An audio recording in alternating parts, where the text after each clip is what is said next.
നമസ്കാരം. കെ.സി. വേണുഗോപാലും പുറത്തായി. മുതിർന്ന കോൺഗ്രസ് നേതാക്കളെ പുറത്താക്കി. എന്തുകൊണ്ടാണ് ഇപ്പോൾ കെ.സി. വേണുഗോപാൽ പുറത്തായത് എന്ന് ചോദിച്ചാൽ, അല്ലെങ്കിൽ മുതിർന്ന കോൺഗ്രസ് നേതാക്കളെ പുറത്താക്കിയത് എന്ന് ചോദിച്ചാൽ, ഈ തിരഞ്ഞെടുപ്പ് കാലമാകുമ്പോൾ തിരഞ്ഞെടുപ്പിൽ മത്സരിക്കുക, ആ മത്സര രംഗത്ത് ഓരം പറ്റി പോവുക, അതിനോടൊപ്പം ചേർന്ന് നിൽക്കുക, പറ്റിയാൽ മന്ത്രിയാവുക, ഇതൊക്കെയാണല്ലോ പലരുടെയും ആഗ്രഹം എന്ന് പറയപ്പെടുന്നത്. കഴിഞ്ഞ കുറച്ചു കാലങ്ങളായി കെ.സി. വേണുഗോപാൽ എന്ന AICCയുടെ സംഘടനാ ജനറൽ സെക്രട്ടറി ഒരു സ്വപ്നം കാണുന്നുണ്ടായിരുന്നു, കേരളത്തിൻ്റെ മുഖ്യമന്ത്രി എന്നുള്ള ഒരു വലിയ സ്വപ്നം. പക്ഷേ AICC തന്നെ ആ ഒരു സ്വപ്നത്തിന് തുരങ്കം വച്ചിരിക്കുന്നു എന്ന് വേണമെങ്കിൽ പറയാം. കാരണം MP-മാരാരും നിയമസഭാ തെരഞ്ഞെടുപ്പിൽ മത്സരിക്കേണ്ട കാര്യമില്ല എന്ന് AICC വ്യക്തമാക്കിയ സാഹചര്യത്തിൽ കെ.സി. വേണുഗോപാൽ ആ സ്വപ്നങ്ങളിൽ നിന്ന് തന്നെ പുറത്തായി, കേരളത്തിലെ തിരഞ്ഞെടുപ്പിൽ നിന്ന് തന്നെ പുറത്താക്കപ്പെട്ടു എന്ന് വേണമെങ്കിൽ പറയാം. ഇത് താൽക്കാലികമായിട്ടൊരു പുറത്താകലാണ് എന്ന് വേണമെങ്കിൽ പറയാം.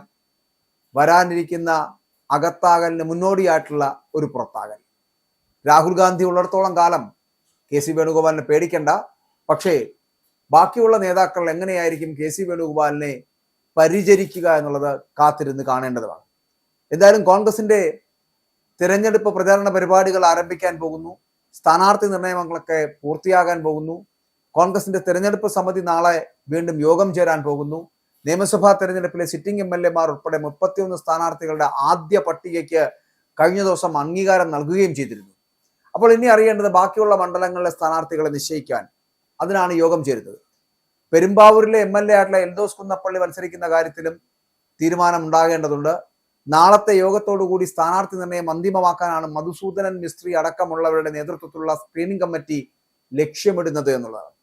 സിറ്റിംഗ് MLA-മാരിൽ 3 പേരൊഴികെ എല്ലാവരും അതത് മണ്ഡലങ്ങളിൽ തന്നെ മത്സരിക്കുവാനുള്ള സാധ്യത തെളിഞ്ഞു കഴിഞ്ഞു. പാലക്കാട് രാഹുൽ മാങ്കൂട്ടത്തിനെയും തൃപ്പൂണിത്തറയിൽ മത്സരിക്കാനില്ല എന്ന് അറിയിച്ച കെ ബാബുവിനെയും ഒഴിവാക്കിയിട്ടുണ്ട്. എൽദോസ് കുന്നപ്പള്ളിക്കെതിരായിട്ടുള്ള കേസിന്റെ വിശദാംശങ്ങൾ സ്ക്രീനിംഗ് കമ്മിറ്റി പരിശോധിച്ച ശേഷമായിരിക്കും അവിടെ അന്തിമമായൊരു തീരുമാനം ഉണ്ടാകുക. പെരുമ്പാവൂരിൽ മുൻ ജില്ലാ പഞ്ചായത്ത് പ്രസിഡന്റ് മനോജ് മുത്തുകളുടെ പേര് ഇപ്പോൾ പരിഗണനയിലാണ്. പാലക്കാട് രമേശ് പിഷാരടി അടക്കമുള്ളവരുടെയും, തൃപ്പൂണിത്തറയിൽ രാജു P. നായർ, ദീപക് ജോയി തുടങ്ങിയ പേരുകളുമൊക്കെ കോൺഗ്രസ് പരിഗണിക്കുന്നുണ്ട്. 3 സിറ്റിംഗ് സീറ്റുകളിലെ MLA-മാരെ ഒഴിവാക്കിക്കൊണ്ട് കോൺഗ്രസിന്റെ 31 അംഗ ആദ്യഘട്ട സ്ഥാനാർത്ഥി പട്ടികയ്ക്ക് അംഗീകാരം നൽകി കഴിഞ്ഞിരിക്കുന്നു. എൽദോസിന് സ്ഥാനാർത്ഥിത്വം ലഭിച്ചിട്ടില്ല, അതൊരു സസ്പെൻസായി നിലനിൽക്കുന്നുണ്ട്. 19 സിറ്റിംഗ് MLA-മാരുടെ കാര്യത്തിൽ തീരുമാനമായിരിക്കുന്നു. ആദ്യ പട്ടിക ഉടൻ വരാൻ പോകുന്നു. തിരഞ്ഞെടുപ്പ് തീയതി പ്രഖ്യാപിച്ചാൽ ഉടൻ തന്നെ സ്ഥാനാർത്ഥി പ്രഖ്യാപനം നടത്താൻ തയ്യാറായി നിൽക്കുകയാണ് AICC. പാലക്കാട്, തൃപ്പൂണിത്തറ, പെരുമ്പാവൂർ സിറ്റിംഗ് മണ്ഡലങ്ങളിലും അവിടുത്തെ MLA-മാരെ ഒഴിവാക്കിക്കൊണ്ടുള്ള ഒരു പട്ടിക. മറ്റെല്ലാ സിറ്റിംഗ് MLA-മാരും പട്ടികയിൽ ഇടം പിടിച്ചിട്ടുണ്ട്. AICCയുടെ സ്ക്രീനിംഗ് കമ്മിറ്റി ചെയർമാനായിട്ടുള്ള മധുസൂദനൻ മിസ്ത്രി അറിയിച്ചതനുസരിച്ച് ഈ ആദ്യഘട്ട പട്ടികയിൽ MP-മാർ ആരും തന്നെ ഉൾപ്പെട്ടിട്ടില്ല. അവിടെയാണ് പല മഹാന്മാരും പുറത്തായത്. ഞാൻ ആദ്യം സൂചിപ്പിച്ച കെ.സി. വേണുഗോപാൽ, പിന്നൊന്ന് K. സുധാകരൻ, ഷാഫി പറമ്പിൽ അടക്കം ഉള്ള MLA-മാർ മത്സരിക്കാൻ താല്പര്യമുണ്ടായിരുന്നവരാണ്. പക്ഷെ അവരെല്ലാവരും പുറത്തായി. ഇനി അകത്താകുമോ എന്നൊക്കെ കണ്ടറിയാം. ഇവിടെ രാഹുൽ മാങ്കൂട്ടത്തിൽ, കെ ബാബു, എൽദോസ് കുന്നപ്പള്ളി എന്നിവരാണ് ആദ്യ പട്ടികയിൽ ഇടം നേടാതെ പുറത്തുപോയ സിറ്റിംഗ് MLA-മാർ. താൻ ഇത്തവണ മത്സരിക്കാനില്ല എന്ന് നേതൃത്വത്തെ അറിയിച്ച സാഹചര്യത്തിലാണ് കെ ബാബുവിനെ ഒഴിവാക്കിയത്. ലൈംഗിക അതിക്രമ കേസിൽ പ്രതിയായിട്ടുള്ള രാഹുൽ മാങ്കൂട്ടത്തിലിനെ നേരത്തെ തന്നെ പാർട്ടിയിൽ നിന്ന് തന്നെ പുറത്താക്കിയിരുന്നു. അപ്പോൾ ഈ പശ്ചാത്തലത്തിലാണ് അദ്ദേഹത്തെ ഒഴിവാക്കിയത് എന്നുള്ള റിപ്പോർട്ടുകളാണ് പുറത്തു വന്നത്. പെരുമ്പാവൂരിന്റെ MLA ആയിട്ടുള്ള എൽദോസ് കുന്നപ്പള്ളിക്കെതിരായിട്ടുള്ള കേസിന്റെ വിശദാംശങ്ങൾ അത് സ്ക്രീനിംഗ് കമ്മിറ്റി പരിശോധിച്ച ശേഷമായിരിക്കും ഒരു അന്തിമ തീരുമാനം എടുക്കാൻ പോകുന്നത്. തിരഞ്ഞെടുപ്പ് സമിതി യോഗം ആ യോഗം കഴിഞ്ഞതിന് ശേഷം പട്ടികയ്ക്ക് അംഗീകാരം നൽകിയതായിട്ട് സ്ക്രീനിംഗ് കമ്മിറ്റി അധ്യക്ഷൻ തന്നെ അറിയിക്കുകയും ചെയ്തിട്ടുണ്ട്. ആദ്യഘട്ട സ്ഥാനാർത്ഥി പട്ടിക രാഷ്ട്രീയ സാഹചര്യം വിലയിരുത്തി ഉടൻ പുറത്തിറക്കുമെന്ന് സംഘടനാ ജനറൽ സെക്രട്ടറി ആയിട്ട് കെ.സി. വേണുഗോപാലും പറയുന്നുണ്ട്. തിരഞ്ഞെടുപ്പ് കമ്മീഷൻ തീയതി എപ്പോഴാണോ പ്രഖ്യാപിക്കുന്നത് അത് പ്രഖ്യാപിച്ചാൽ ഉടൻ തന്നെ പട്ടിക പുറത്തിറക്കുവാനാണ് കോൺഗ്രസിന്റെ തീരുമാനം. മത്സരിക്കുവാൻ ചില MP-മാർ താല്പര്യം പ്രകടിപ്പിച്ചുവെങ്കിലും ഈ ഘട്ടത്തിൽ ആരെയും പരിഗണിക്കേണ്ടതില്ല എന്നുള്ളതാണ് ദേശീയ നേതൃത്വത്തിന്റെ നിലപാട്. ആ നിലപാടിൽ കുരുങ്ങിപ്പെട്ടുപോയത് കെ.സി. വേണുഗോപാലിനെ പോലുള്ള മുഖ്യമന്ത്രി മോഹിയാണ്. അതുപോലെ പലർക്കും മന്ത്രിയാകാൻ ആഗ്രഹിച്ച പലരടക്കം പല എം പിമാർക്കും പക്ഷേ ആദ്യഘട്ടത്തിലെ സ്ഥാനാർത്ഥി പട്ടികയിൽ കയറിപ്പറ്റാൻ പറ്റിയില്ല എന്നുള്ളതാണ്.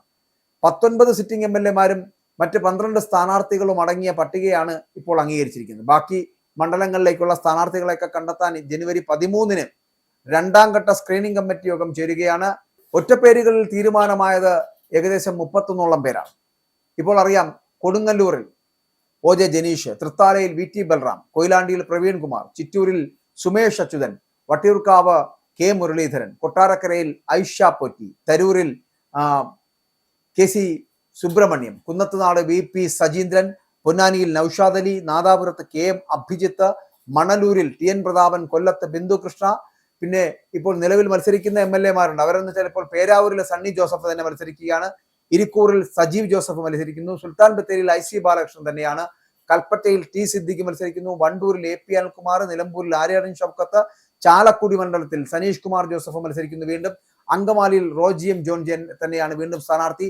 ആലുവയിൽ അൻവർ സാദത്ത്, പറവൂരിൽ VD സതീശൻ, എറണാകുളം TJ വിനോദ്, തൃക്കാക്കരയിൽ ഉമാ തോമസ്, മൂവാറ്റുപുഴയിൽ മാത്യു കുഴൽനാടൻ, കോട്ടയത്ത് തിരുവഞ്ചൂർ രാധാകൃഷ്ണൻ, പുതുപ്പള്ളിയിൽ ചാണ്ടി ഉമ്മൻ, ഹരിപ്പാട് രമേശ് ചെന്നിത്തല, കരുനാഗപ്പള്ളിയിൽ CR മഹേഷ്, കുണ്ടറയിൽ PC വിഷ്ണുനാഥ്, കോവളത്ത് M വിൻസെന്റ്. ഇങ്ങനെയുള്ള 31 പേരുടെ പട്ടികയാണ് ആദ്യം അംഗീകാരം നേടിയിരിക്കുന്നത്.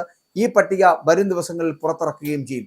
അവിടെയാണ് KC വേണുഗോപാലും മുതിർന്ന ചില കോൺഗ്രസ് നേതാക്കളെ അടക്കം പുറത്താക്കിക്കൊണ്ട് ഒരു പുതിയ പട്ടിക മുന്നോട്ട് വന്നിരിക്കുന്നത്. ഈ പുതിയ പട്ടികയിൽ ഇടം പിടിക്കാതെ മുന്നോട്ട് പോയ പലരും, അത് മുതിർന്ന കോൺഗ്രസ് നേതാക്കളടക്കം, ചിലപ്പോൾ KC വേണുഗോപാൽ അടക്കം മുറുമുറുപ്പുണ്ട് എന്നുള്ള കാര്യത്തിൽ തർക്കമില്ല. കാരണം തുന്നിവെച്ച കുപ്പായമാണ് ഈ മുഖ്യമന്ത്രിയുടേത്.